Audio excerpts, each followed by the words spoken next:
নমস্কার, আমি সুতপা। পাহাড় প্রেমী বাঙালিদের কাছে সিকিমের সিল্ক রুট ভীষণ প্রিয় এক ভ্রমণ যাত্রা। তার জন্য প্রথমে তো আমাদেরকে শিয়ালদা বা হাওড়া থেকে ট্রেনে নিউ জলপাইগুড়ি স্টেশন পৌঁছতে হবে। চেষ্টা করবেন রাতের ট্রেনে চেপে ভোরে পৌঁছতে, তাহলে পরের সমস্তটা দিন ব্যবহার করতে পারবেন। তবে এই মুহূর্তে কিন্তু এনজিপি স্টেশনে ট্রেন থেকে নেমে গাড়ি স্ট্যান্ড পর্যন্ত পৌঁছতে বেশ অনেকটাই হাঁটতে হয়। সেক্ষেত্রে বয়স্কদের জন্য খুব অসুবিধাজনকই বটে।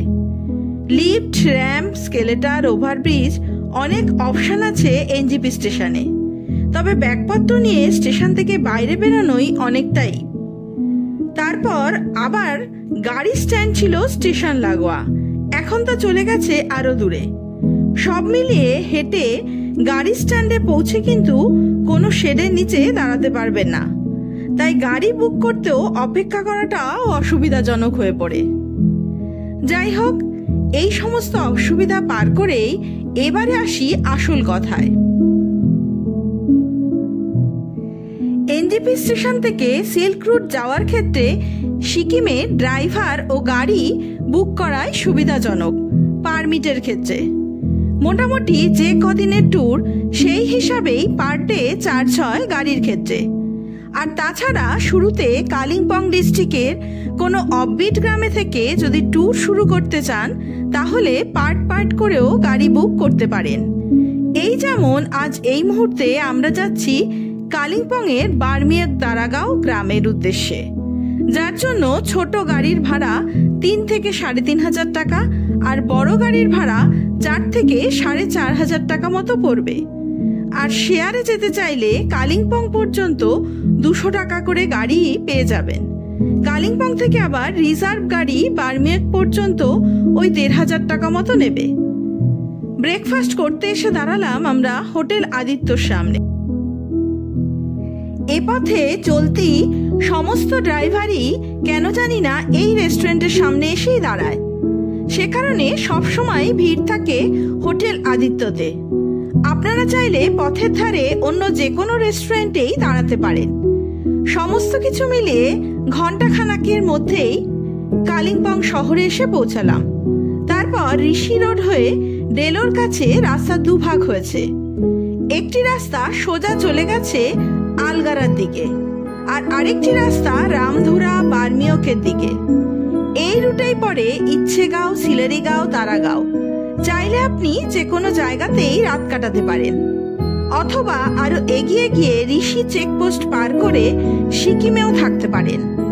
আমরা আজকের দিনটা কালিম্পং ডিস্ট্রিক্টের সুন্দরী, শান্ত, নির্জন গ্রাম বার্মিয়কেই কাটাবো।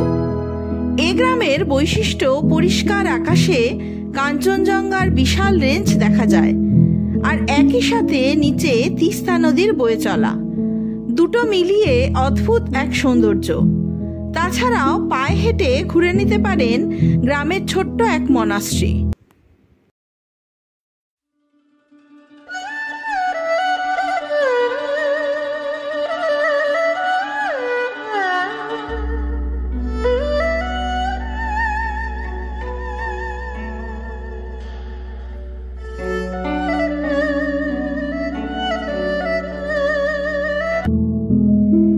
আবার হাঁটা পথেই রয়েছে পাহাড়ের ওপরে মহাদেব ধাম, যা এখানকার বাসিন্দারা ভীষণ জাগ্রত মনে করেন। ভোর 6টাতেই মন্দির খুলে যায়। মন্দিরে আসা সকলের জন্যই পুজোর ব্যবস্থা রয়েছে। মন চাইলে পুজোর সামগ্রী ছাড়াও শুধুমাত্র বাবার মাথায় জল ঢেলেও পুজো দিতে পারবেন। পুরোহিত সে ব্যাপারে ভীষণই আগ্রহী, আর জানতে পারবেন এখানকার ঐতিহাসিক গুরুত্ব। শিব মন্দিরের আশেপাশে রয়েছে আরো কিছু মন্দির, সবকিছু দর্শন করে নিতে পারেন এখানে এসে। অন্যরকম এক শান্তির অনুভূতি। এখানে রয়েছে থাকার জন্য অনেক হোমস্টেও, তাই থাকা খাওয়ার বিশেষ অসুবিধা হবে না। এবারে এখান থেকে যাব আজ সিকিমের উদ্দেশ্যে। তার আগে ড্রাইভার দাদার হাতে দিয়ে দিতে পারেন নিজেদের ভোটার কার্ড ও আধার কার্ডের জেরক্স কপি। ওনারাই চেকপোস্টে প্রয়োজনীয় কাগজপত্র জমা দিয়ে দেবেন।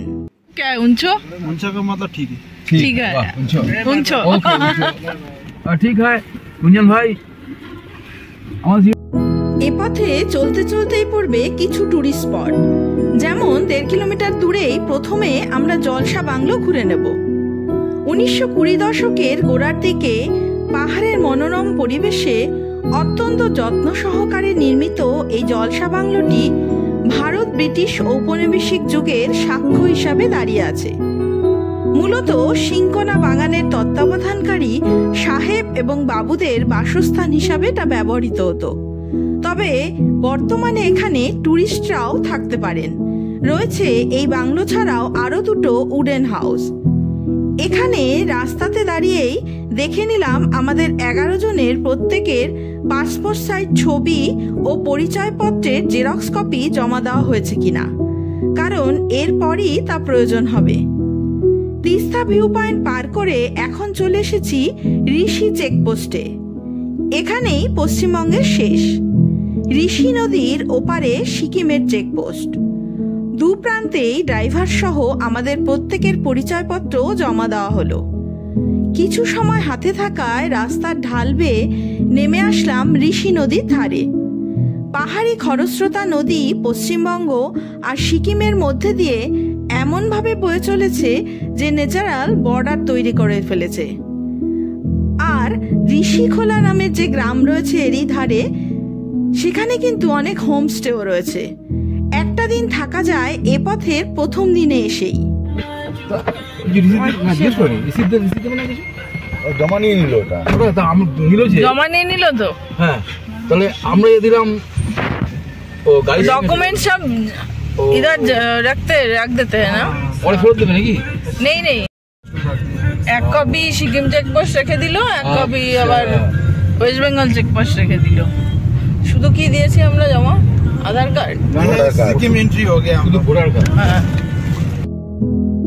ট্যুরের দ্বিতীয় দিনে আমাদের গন্তব্য সিকিমের আরিতার গ্রাম। এই মুহূর্তে আমরা এসে দাঁড়ালাম বিনায়ক মন্দির।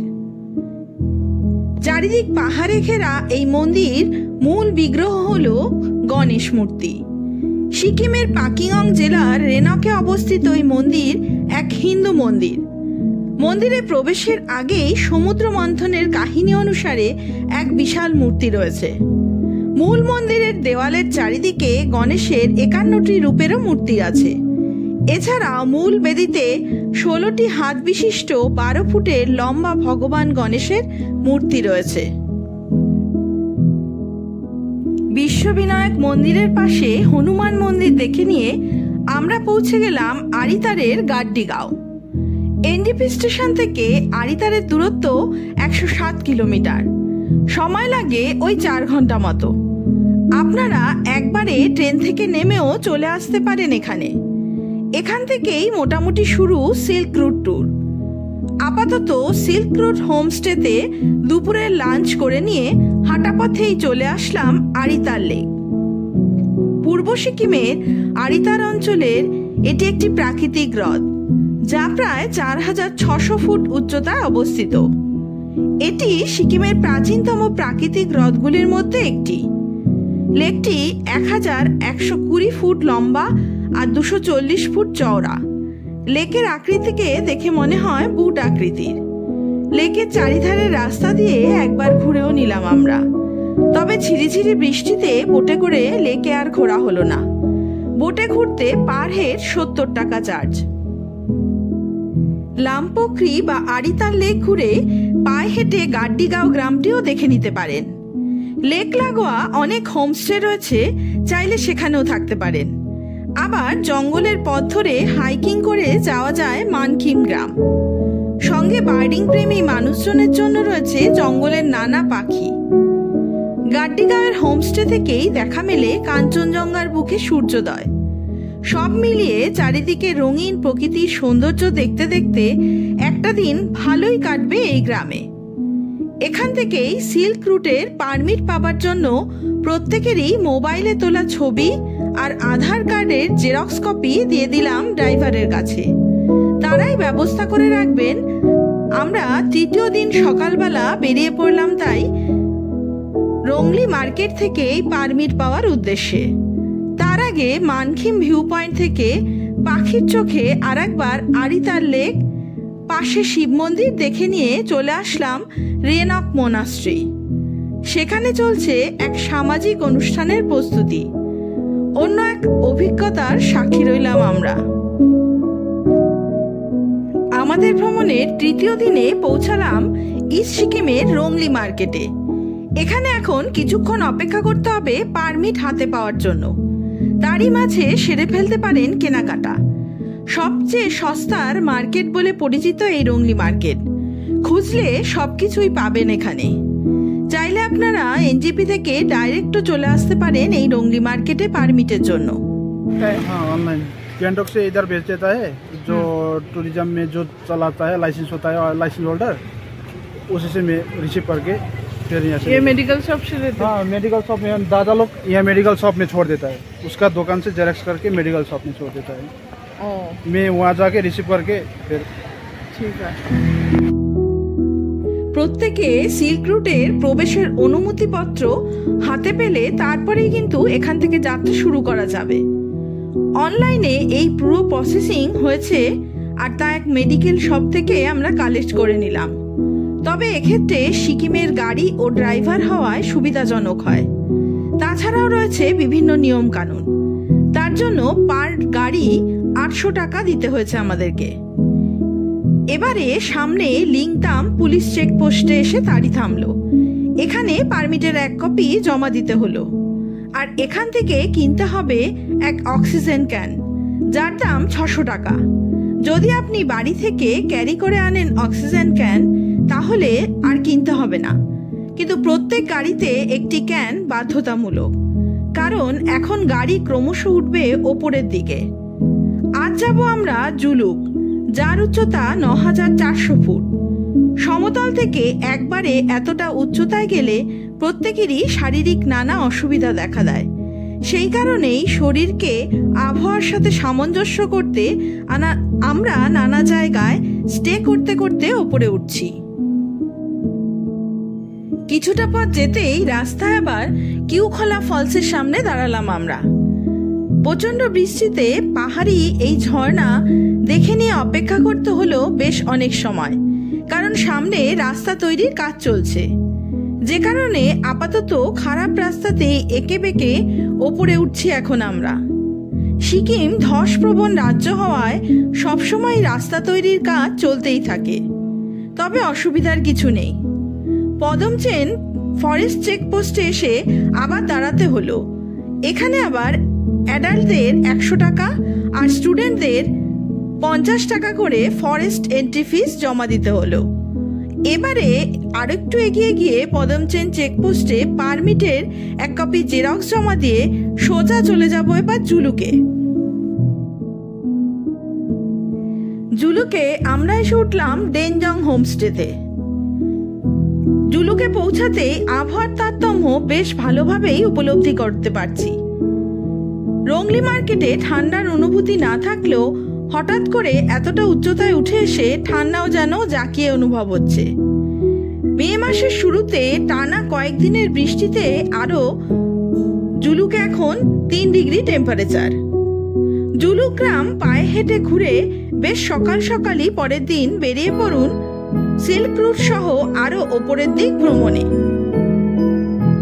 সেই মতো আমরাও তৃতীয় দিনের ভোর হতেই চা পর্ব মিটিয়ে নিয়ে সকাল 7টায় এখান থেকে বেরিয়ে পড়ার চেষ্টা করলেও শেষমেশ ব্রেকফাস্ট করে নিয়ে 8:30 নাগাদ রওনা হলাম বরফ দেখার উদ্দেশ্যে। আবহাওয়া খারাপ থাকায় কাঞ্চনজঙ্ঘার দেখা পাওয়া যায়নি এখান থেকে। তবে এখান থেকেই শুরু বিখ্যাত রেশম পথের, যা আবার জিগজ্যাগ রোড নামেও খ্যাত।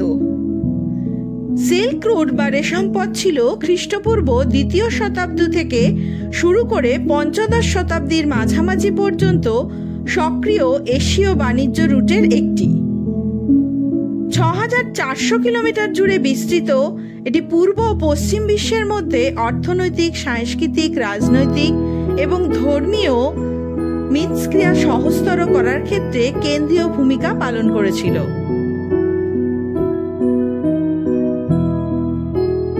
জিগজ্যাগ রোড ওপর থেকে দেখতে ভারী অদ্ভুত।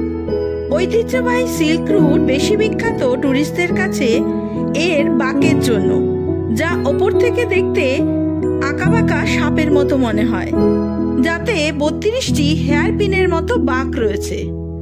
সারা বছরই সিল্ক রুট ভ্রমণের পক্ষে উপযোগী, তবে ডিসেম্বর থেকে ফেব্রুয়ারি মাসে এ পথে এত বরফ পড়ে যে কোনো মুহূর্তে রাস্তা বন্ধ হয়ে যাওয়ার সম্ভাবনা থাকে।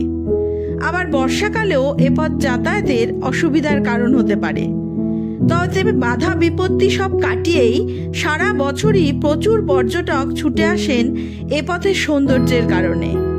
বেশ অ্যাডভেঞ্চার ট্যুরও বটে এই সিল্ক রুট। আবার অল্প দিনের ট্যুরে খুব সহজেই পৌঁছে যাওয়া যায় সাদা বরফের চাদরে মোড়া পাহাড় পথে।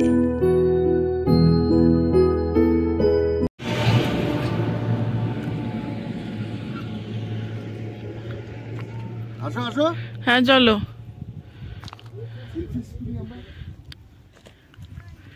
হাতটা জমে যাবে। যেদিকে দু চোখ যায় শুধু বরফ আর বরফ, অপরূপের সৌন্দর্য। মে মাসের গরমে পাহাড়ে ঘুরতে এসে এমন সুন্দর যদি পরিবেশ পাওয়া যায় তাহলে মন প্রান্ত জুড়িয়েই যায়। এ পথে চলতে চলতে থামতে পারেন বহু জায়গায়। বরফ নিয়ে এনজয় করা ছাড়াও রয়েছে নানা ভিউ পয়েন্ট। কাঞ্চনজঙ্ঘার সুবিশাল ব্যাপ্তি এখান থেকে এত সুন্দরভাবে ধরা দেয় যে মনে রাখার মতো। তাছাড়াও রয়েছে নানা ভিউ পয়েন্টের মধ্যে যেমন Ganek view point, Thambi view point, Lungthung, Bhulbhulaiya point, anaconda point, Lungthung view point, শিবার সানরাইজ পয়েন্ট, লাক্সমানচাক, নাথাং ভ্যালি, হিয়ার লেক, ওল্ড বাবা মন্দির, Tukla battlefield, Kupup lake, Jelepla, new Baba মন্দির, নাথুলা, তারপর ছাঙ্গু লেক হয়ে গ্যাংটক। আপাতত আমরা এসে পৌঁছালাম ওল্ড বাবা মন্দির। সিঁড়ি বেয়ে বেশ খানিকটাই ওপরে উঠতে হয় মন্দিরে পৌঁছতে। বাবা মন্দির এমনই এক মন্দির যেখানে ঈশ্বরের কোনো বাস নেই। এখানে বাবা হরভজন সিং সারা বছর পূজিত হন, কারণ মনে করা হয় তিনি মারা যাবার পরও বেঁচে আছেন। তিনি এখনো পাহারা দিয়ে চলেছেন দেশের সীমান্ত। সিল্ক রুট ট্যুরে বহু জায়গায় কিন্তু চোখে পড়বে ভারত চীন সীমান্তের কড়া পাহারা। এখানে কর্মরত সকল ভারতীয় জওয়ানরাই ভীষণই শ্রদ্ধা করেন হরভজন সিংকে। 14,000 ফিট উচ্চতায় সিঁড়ি বেয়ে ওপরে উঠে শ্বাসকষ্টজনিত অসুস্থতা অনুভব করে অনেকেই। তাতে সঙ্গে থাকা কর্পূরের গন্ধ আবার সুস্থ হতে সাহায্য করে। তার সাথে অক্সিজেন ক্যান তো সঙ্গেই আছে। ওয়েদার আস্তে আস্তে এত খারাপ হতে শুরু করেছে যে সামনে এগিয়ে আসা গাড়িও দেখা যাচ্ছে না। চারিদিক ঘন মেঘে ঢাকা। এমন অবস্থায় সামনে আর এগিয়ে যাওয়াতেও ড্রাইভার চুসাং আর ভরসা পেল না। এ পথে কতটা এগোনো যাবে তার জন্য কিন্তু আবহাওয়ায় ভরসা। যদিও আমাদের সামনে কুপুপ লেক পর্যন্তই যাওয়ার সিদ্ধান্ত ছিল, অর্থাৎ কিনা হাফ সিল্ক রুট ট্যুরের প্ল্যানই ছিল আমাদের পারমিটও সেই রকমই। ফুল সিল্ক রুট ট্যুরে এ পথে গিয়েই গ্যাংটক পর্যন্ত যাওয়া যায়। এত বরফের মাঝে একটা দিন ভীষণই ভালো কাটলো সবার। পাহাড়ের এ এক অন্যরকম সৌন্দর্য। তবে বরফে ঢাকা সিল্ক রুটের সৌন্দর্য একরকম, আবার ঘন সবুজে ঢাকা প্রকৃতি অন্যরকম থাকে। যে কোনো সময়ই এ পথের রূপ কোনো অংশেই কম নয়। আমরা এর আগে ডিসেম্বর মাসে ফুল সিল্ক রুট ট্যুরের অভিজ্ঞতা রয়েছে, সেটা ছিল আরো অন্যরকম। পরিষ্কার আকাশে বিশাল কাঞ্চনজঙ্ঘার রেঞ্জ আর সূর্যোদয় সূর্যাস্তের দৃশ্য অসাধারণ, যা আজও ভুলিনি। 14,000 ফুট উচ্চতা থেকে একেবারে নিচে গেলে অসুস্থ হয়ে পড়তে পারি। তাই আমরা আজ রাত কাটাবো সিকিমের আরেক অফবিট ডেস্টিনেশন আগামলোক। পথে দেখে নিতে পারেন পদম চেন ইকো পার্ক। আর ফেরার পথে প্রত্যেক চেকপোস্টে আবারও 1 কপি পারমিটের কাগজ জমা দিতে হলো। এই জানিয়ে যে আমরা ড্রাইভার সমেত 13 জন এই রুটে গিয়েছিলাম, আবার নির্দিষ্ট ডেট অনুযায়ী ফিরে আসলাম। নাথাং ভ্যালি থেকে 5 কিলোমিটার দূরত্বে নেমে আসলাম আগামলোক গ্রামের বাসেরা রিট্রিট হোমস্টেতে। একটা দিন গ্রামের পথে ঘুরে দূরে ভুটানের পাহাড় আর একদিকে সিকিমের সিল্ক রুট সবই এই গ্রাম থেকে দেখা যায়। এই সুন্দরী নির্জন গ্রামকে মন প্রাণ ভরে উপভোগ করতে পারবেন। বেশ আনন্দে কাটবে কথা দিলাম। আশেপাশে মন্দির মনাস্ট্রি দেখে এনজিপি স্টেশনে পরের দিনকে টাইম অনুযায়ী বেরিয়ে পড়ুন ট্রেন ধরার উদ্দেশ্যে। ফেরার পথে একরাশ ভালো লাগা আর সুখের স্মৃতি নিয়ে বাড়ি ফিরতে পারবেন। আজ তবে এই পর্যন্তই থাক। আপনাদের সাথে দেখা হবে নতুন আর একটা ব্লগ নিয়ে, নতুন আর একভাবে। ততদিন সবাই সুস্থ থাকবেন, ভালো থাকবেন। নমস্কার।